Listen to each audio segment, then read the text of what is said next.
Shalom Bapak Ibu yang dikasihi Tuhan.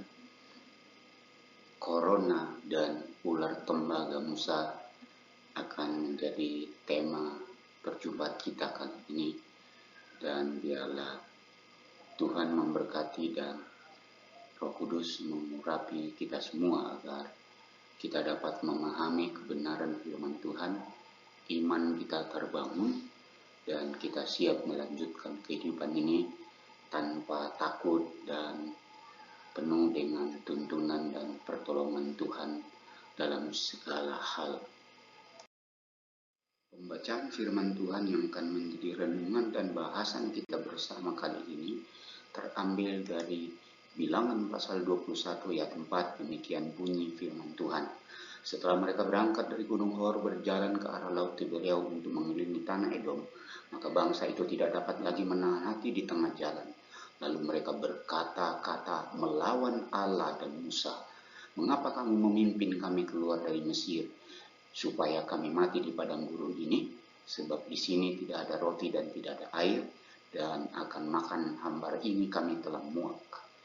Lalu Tuhan menyuruh ular-ular tedung ke antara bangsa itu, yang memanggut mereka sehingga banyak dari orang Israel yang mati. Kemudian datanglah bangsa itu mendapatkan Musa dan berkata, "Kami telah berdosa sebab kami berkata-kata melawan Tuhan dan engkau. Berdoalah kepada Tuhan supaya dijauhkannya ular-ular ini daripada kami." Lalu Musa berdoa untuk bangsa itu. Maka berfirmanlah Tuhan kepada Musa, "Buatlah ular tedung dan taruhlah itu pada sebuah tiang. Maka setiap orang yang terpagu, jika ia melihatnya, akan tetap hidup." Lalu Musa membuat ular tembaga dan menaruhnya pada sebuah tiang. Maka jika seorang dipagut ular dan ia memandang kepada ular tembaga itu, tetaplah ia hidup. Kemudian berangkatlah orang Israel lalu berkemah di kebenaran firman Tuhan yang terdapat dalam pembacaan firman Tuhan yang baru saja saya bacakan kepada kita. Yang pertama, wabah diizinkan Tuhan terjadi karena umat melawan Tuhan dan pemimpin rohani yang diutus Tuhan membawa mereka ke tujuan Tuhan. Artinya, peristiwa itu terjadi oleh karena secara mayoritas atau bersama-sama umat Tuhan yang ada pada waktu itu tidak lagi mempercayai pemimpin rohani mereka, tidak lagi mereka mempercayai Tuhan, dan akhirnya mereka bersungut-sungut dan Tuhan mengizinkan wabah itu datang melalui ular yang memagut mereka dan membawa kematian kepada tiap-tiap orang yang dipagut oleh ular tersebut.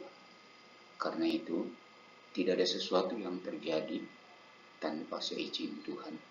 Tidak ada sesuatu yang terjadi tanpa ada alasan dan maksud di balik itu semua.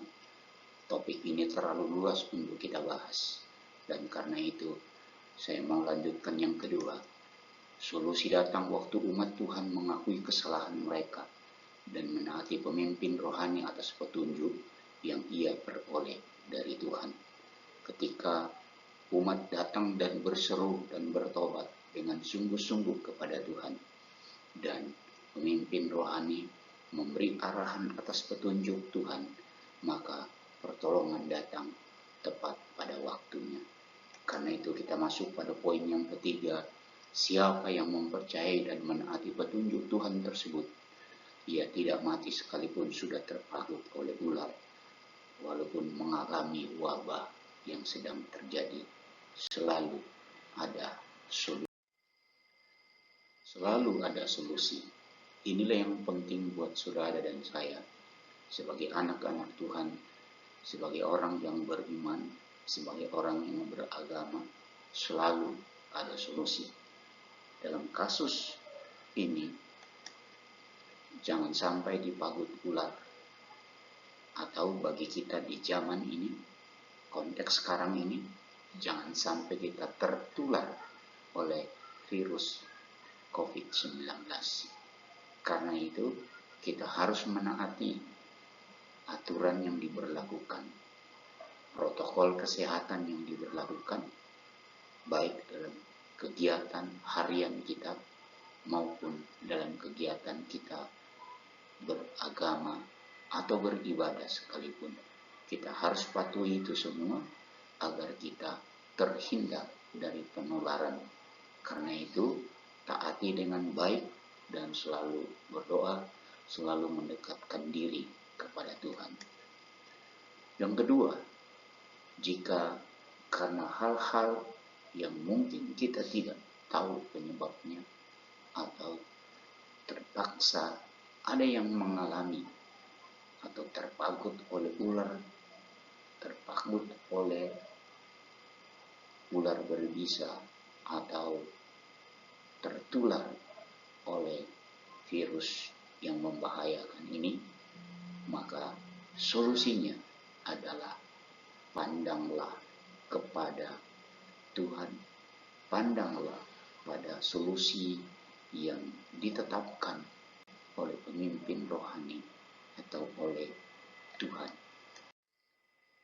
Sekali lagi saya mau tekankan bahwa ada solusi, selalu ada solusi.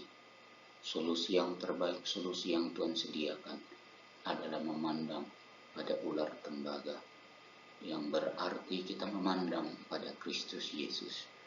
Karena ular tembaga yang ditinggikan oleh Musa ini adalah nubuatan, ini adalah lambang yang kemudian digenapi oleh Kristus Yesus di atas kayu salib.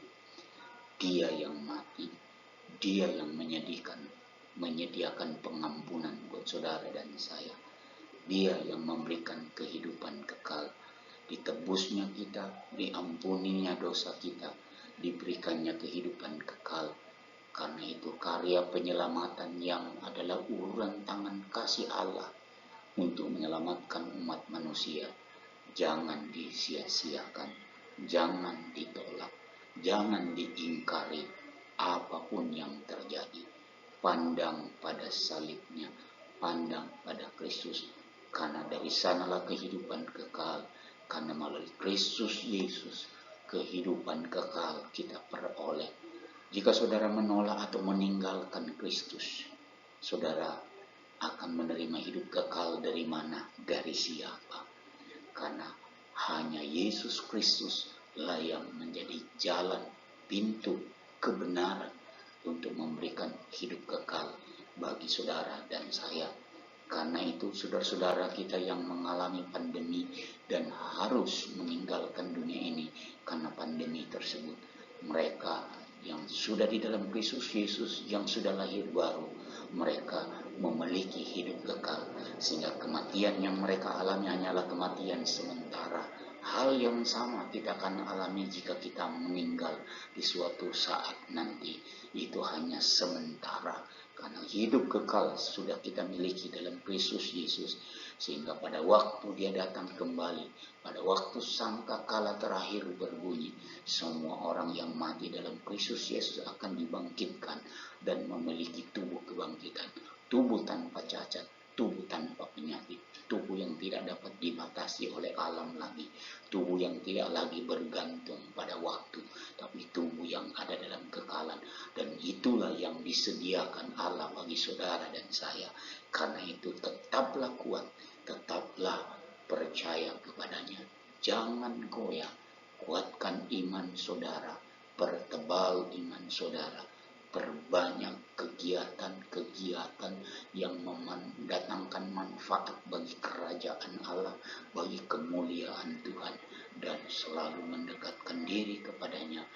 Tuhan menyertai kita, Tuhan melindungi saudara dan saya, dan selalu ada jalan. Mujizat masih berlaku, pertolongannya tersedia, pemeliharaannya tersedia. Dia menyediakan, dia menolong, dia menyertai. Immanuel, sekali lagi, Tuhan beserta kita semua. Haleluya.